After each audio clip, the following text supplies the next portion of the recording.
So I'm just going to try this and see how it all works out. The last week or so has been pretty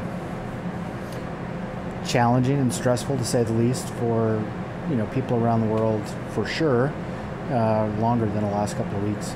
But here in the Seattle area, the last couple of weeks have been pretty stressful, and certainly the last few days and today have added to that stress. So, for those of you who may not have heard, Governor Inslee basically he forbade all gatherings of people 250 or more in Pierce, King, and Snohomish counties.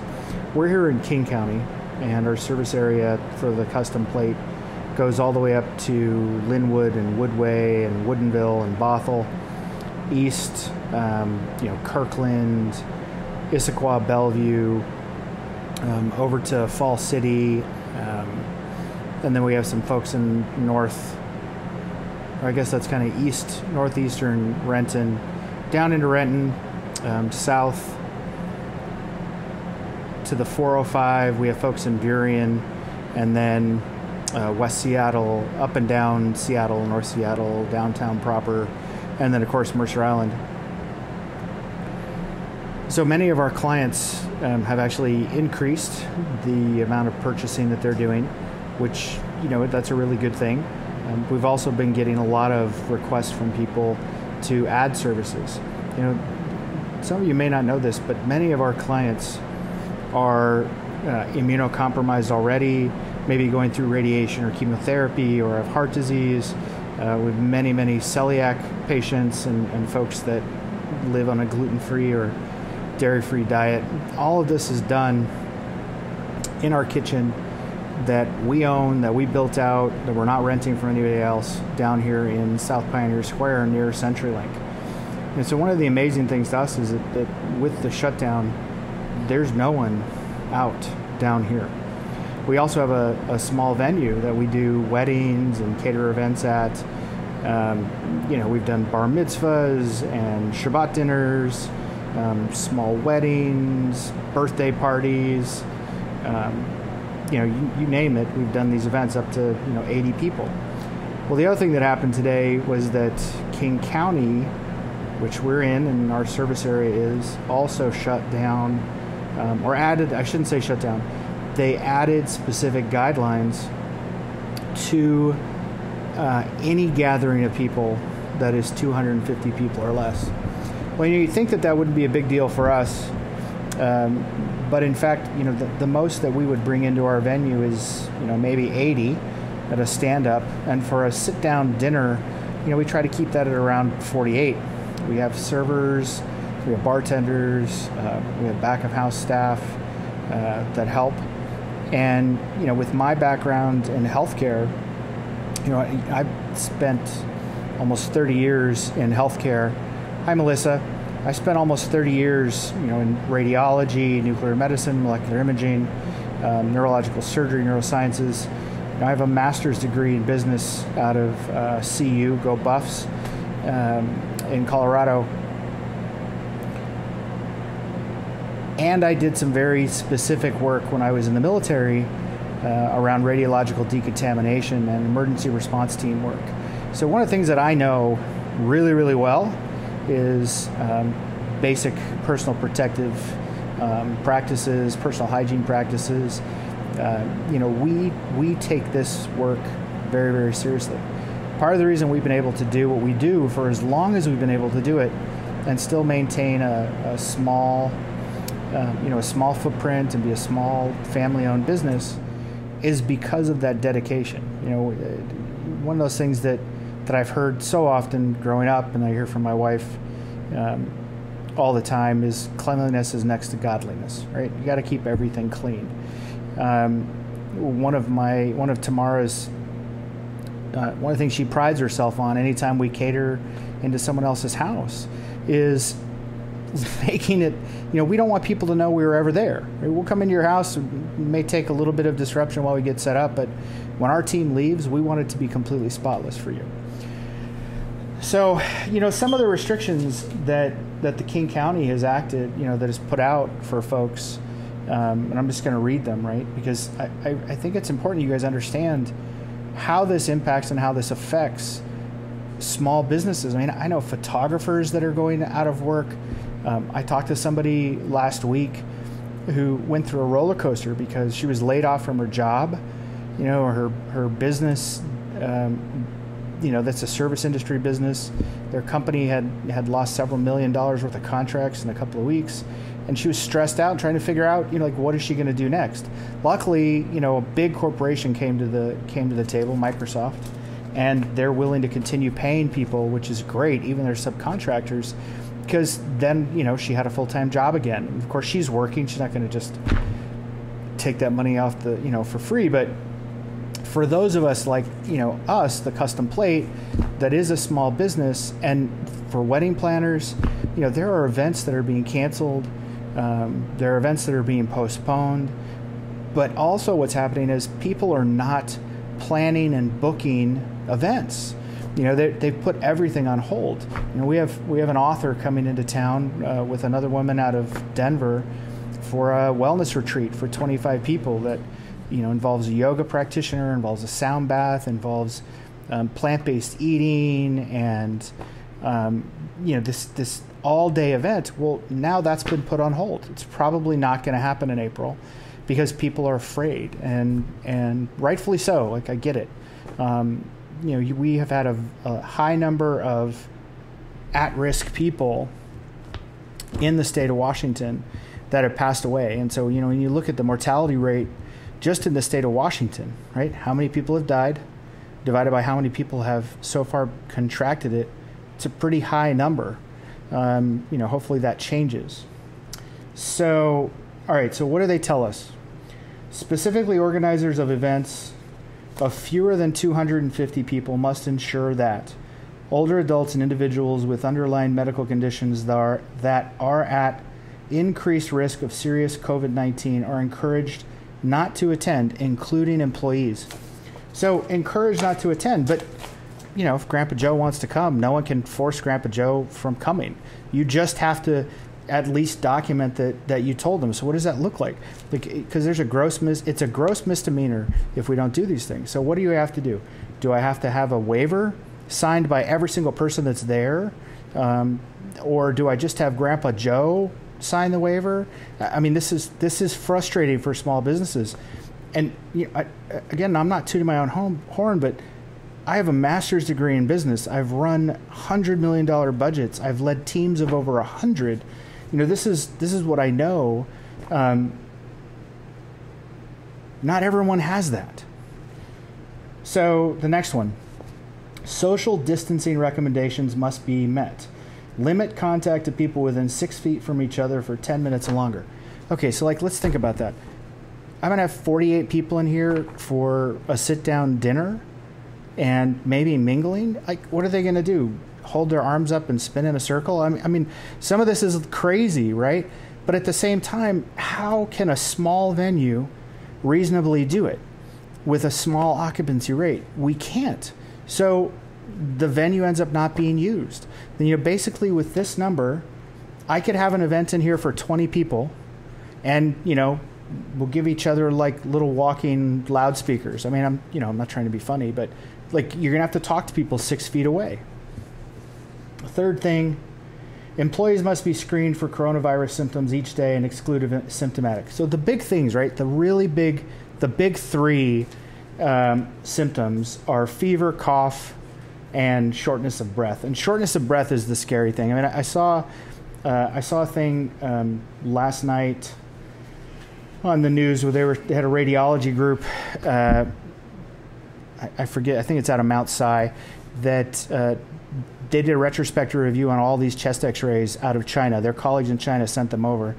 And what they found is a distinctive ring pattern along the periphery of the lungs on CT. And so, they basically know, and they believe with high certainty, that on a chest CT, which ends up being part of a workup once you've been identified as someone that potentially has COVID-19, you can say, yep, this is a pattern of somebody who has COVID-19. Well, you clearly can't test with that. I mean, it's a $2,000, $3,000, $4,000 scan. So, what does that do? So basically, we just have to ask everybody every shift, which we will and which we have. Do you have a fever? Do I have to force them to put a thermometer in their mouth or check their ear? I don't know. Have you had a cough? Do you have a cough now? Have you had a cough in the last 24 hours, last 2 weeks? And are you having any shortness of breath, right? Are you high risk? Are you over 60? The next thing is proper hand hygiene and sanitation must be readily available to all attendees and employees. So, again, background in healthcare. We have gloves. We have hand sanitizing stations. We have multiple sinks throughout the space. We are washing hands. We're washing equipment. We're washing down things throughout the day.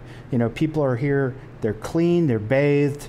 We wipe down everything during our shift, and at the end of a shift, we completely disinfect everything. And by disinfect, I'm talking about Clorox and hot water. It's how you disinfect a surface. And then, every week, and probably now we'll do twice a week, we're deep cleaning. But our nightly stuff also includes mopping and sweeping and wiping the surfaces down. A deep clean is going to be tearing everything out of the fridges, moving everything off the walls, moving all the equipment around completely and scrubbing, everything down, which when you're in a clean facility that you don't have a trail of people running through all day long, like, us, it's our space. No one else is in here. You don't have to worry about that. When you keep things clean all the time and you wash your hands and you don't touch your face and you keep yourself clean, your risk diminishes substantially.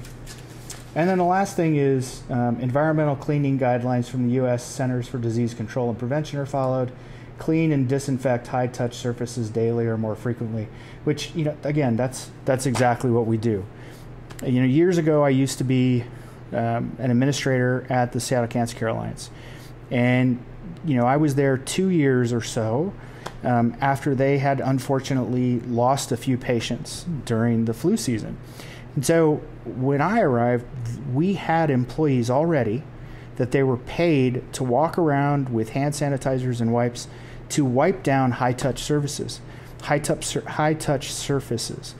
They've been doing that for years. I mean, this is an organization that everybody that walks in there, unless you're going in for a routine normal mammogram, they do have healthy people that go in, but for the most part, 98%, 99% of everyone that's there is immunocompromised, and they take care of people and they clean, and that is the model that we follow.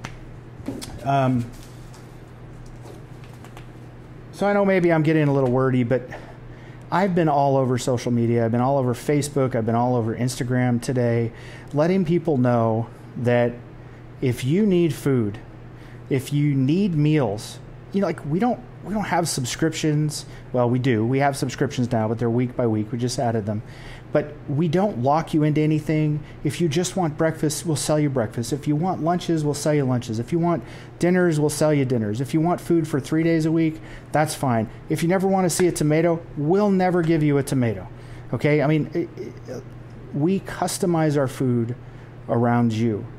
And today I talked with Tamara and Keely. Tamara started our company 8 years ago back down in the Bay Area. Keely's our daughter. She joined our company shortly after graduating high school in 2016. She's an amazing chef, involved in everything that we do. And both of them yesterday were at their office. We have an office on Mercer Island at the Home Collaborative. Shout out to them, amazing group. And one of the things that they did is they went through and they created a bunch of casseroles and they put a bunch more items up on our website so that we can give people more options. So if you're hungry, if you need food, if you don't want to go out, if you're sequestered in your home and you're just terrified to go out, or a hotel, we'll take care of you. And today we made a decision that if you place an order before 2 o'clock tomorrow afternoon, as an example, you have two choices. You can either come by our venue down in Pioneer Square, South Pioneer Square. There's a place right on First Avenue. You can pull over and we'll walk your food out to you and set it in your car, and you can get it the next morning, or we can deliver it to your house. Our drivers are our employees, and if they're unavailable, I do the deliveries. We pay them really well. Uber's not taking any of our money. Lyft isn't taking any of our money. We try to do everything for you guys as much as possible, and we will, we can deliver the next day. We want to take care of folks. I don't know how many of you know this, but the NBA just canceled the rest of their season indefinitely, and PCC in Green Lake just shut down because one of their employees tested positive or is presumed positive for coronavirus. You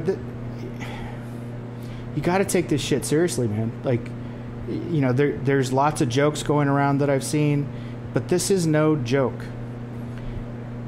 20, how many is it now? 20, it was 24, and then I think 5 more people died. It's like 29 people or something like that. It might be even more, have now died in the state of Washington, and I can look at the numbers. But if you do the math on that, that's more than a 7% mortality rate, because the people that are getting it are immunocompromised. They've got things like heart disease. They're old, they're frail, and they're sick, and they're not doing well. I wanted to tell you this. So things to think about. What does immunocompromised mean? What's the real at risk? Okay, so underlying medical conditions, and this is for individuals of any age. Like, doesn't matter if you're over 60. Any blood disorders, sickle cell, if you're on blood thinners, chronic kidney disease, as defined by your doctor, okay? Chronic liver disease, cirrhosis, chronic hepatitis, compromised immune systems. This can come from anything, whether you're on chemotherapy, radiation, have you received organ or bone marrow transplants? This puts you into high risk. Are you currently pregnant, or have you had a recent pregnancy in the last 2 weeks? It's dangerous for you. I heard something the other day that there have been women in China that have given birth, and the babies came, they were fine. The babies were fine. I believe it's the mothers that are at risk. Again, I'm not a doctor, but go check into that if you're pregnant. Any endocrine disorders, do you have diabetes, thyroid problems? Anything with your endocrine system puts you in the high risk category. Any kind of metabolic disorders, mitochondrial disorders. If you have it, you have it. Heart disease, whether it's congenital, congestive heart failure, coronary artery disease. I have family members that fall into this super high risk category right now. Lung disease, do you have asthma, any COPD? If you're a smoker and you're having problems coughing and breathing, you may, even though you haven't been diagnosed with lung disease, you may fall into a high risk category. Part of the problem with this disease is that it makes it hard for you to breathe because of it's settling in your lungs and it's growing in there, and it makes it hard for your body to get the appropriate amount of oxygen into your bloodstream and into the rest of your body. Like, this is serious stuff, guys. And then neurological and neurologic and neurodevelopment conditions. So again, that could be any number of things.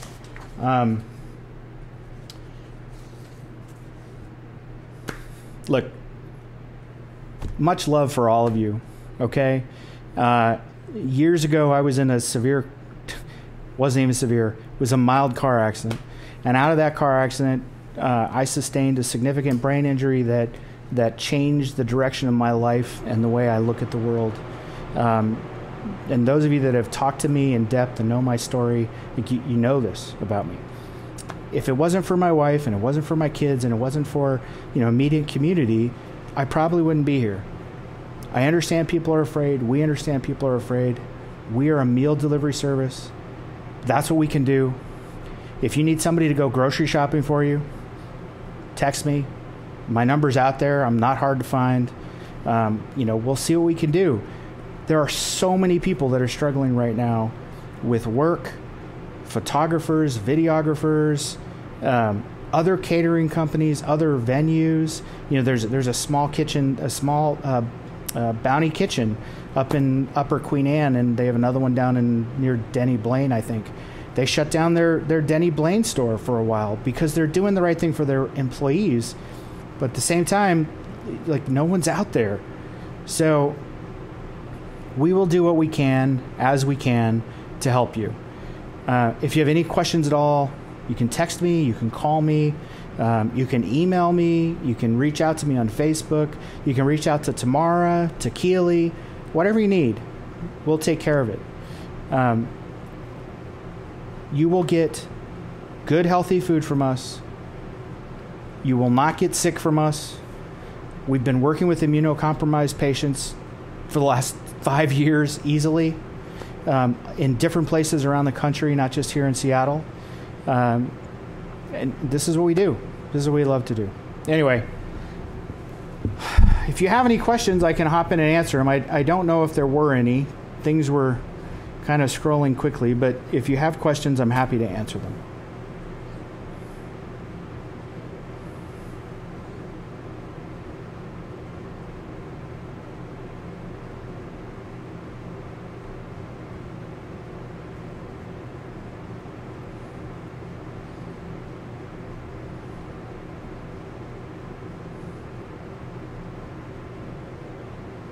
Yeah, Melissa, we do need to band together.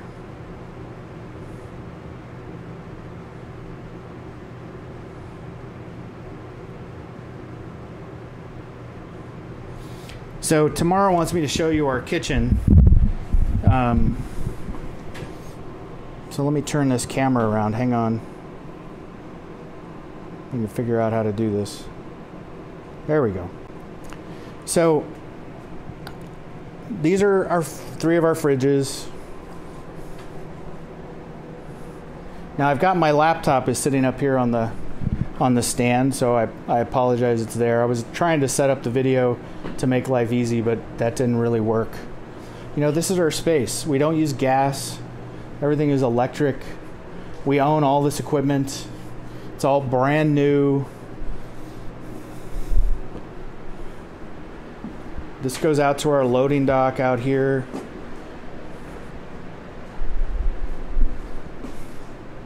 More foodstuffs. Tomorrow is a production day for us. But this is our space, and this is ours. You know, we don't have 15 other companies coming through here where it becomes challenging to take care of people. You know, we have our food prep sink here.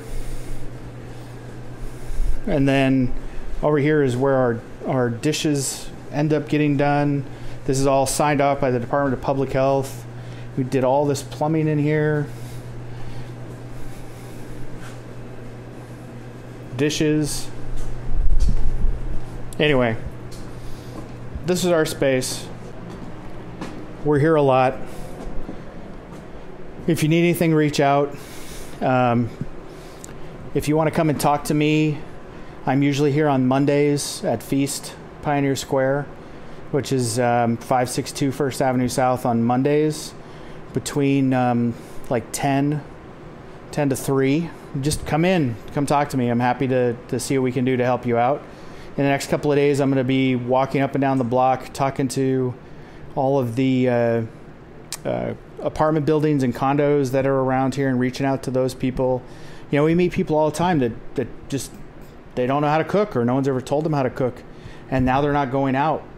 You know, so if we can bring stuff to you, that's helpful. And then if you want to talk with Tamara and Keely, they're at the Home Collaborative on the north end of Mercer Island. It's right across from the big drive-through Starbucks. They're there on Tuesdays between 10 and 2. It's kind of a wellness meet and greet for them. Go talk to them. Just drop in. You don't need an appointment. They're there. Anyway, much love from us, and yeah, be safe. Wash your hands, brush your teeth, shower. We'll get through this together. Promise. Love you all.